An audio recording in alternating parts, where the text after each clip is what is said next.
Industry ಇನ್ನೂ better ಆಗಬಹುದು ಅಂತ ಒಂದು ಸಣ್ಣ ಸ್ವಾರ್ಥ ನನಗಿದೆ. ಆ ಕೆಲಸ ನಿಮಗೆ ಆಗುತ್ತೆ ಅಂತ ನಾನು ನಂಬ್ತೀನಿ.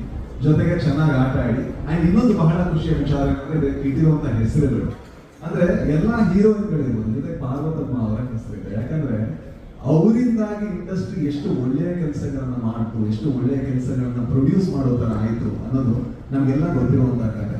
ಹಾಗಾಗಿ ಹೆಣ್ಣು ಮಕ್ಕಳು ಬರೀ ಸ್ಟಾರ್ಗಳಂದ್ರೆ ಬರೀ ಆಕ್ಟರ್ಗಳು ಮಾತ್ರ ಅಲ್ಲ, ಟೆಕ್ನಿಷಿಯನ್ಗಳಾಗಿ, ಮೇಕಪ್ ಆರ್ಟಿಸ್ಟ್ಗಳಾಗಿ, ಜೊತೆಗೆ ಕಾಸ್ಟ್ಯೂಮರ್ಸ್ ಆಗಿ ಯಾರೆಲ್ಲ ಕೆಲಸ ಮಾಡ್ತಾರೆ ಎಲ್ಲರೂ ಬಂದು ಪಾಲ್ಗೊಳ್ಳಿ. ಜೊತೆಗೆ ನೆನಪಿರಲಿ, ನೀವು ಕರ್ನಾಟಕದ ರಾಯಭಾರಿಗಳು.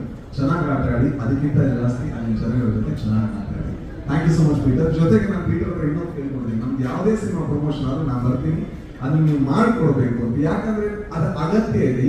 ಇವತ್ತು ನಾವು ಬರೀ ನಟರಾಗಿ ಅಥವಾ ಯಾರೋ ಸ್ಟಾರ್ಗಳಾಗಿ ದುಡಿಯುವಂತ ಅವಶ್ಯಕತೆ ಇಂಡಸ್ಟ್ರಿಗೆ, ಕೆಲಸಗಾರನಾಗಿ ದುಡಿಯುವಂತ ಅವಶ್ಯಕತೆ ಇದೆ. ಯಾಕಂದ್ರೆ ಅಷ್ಟು ನಮ್ಮ ಮಾರ್ಕೆಟ್ ಇಳಿದ್ರೆ ನಾವು ಆಗಷ್ಟೇ ಮಾತಾಡ್ತಾ ಸರ್ ಜೊತೆ.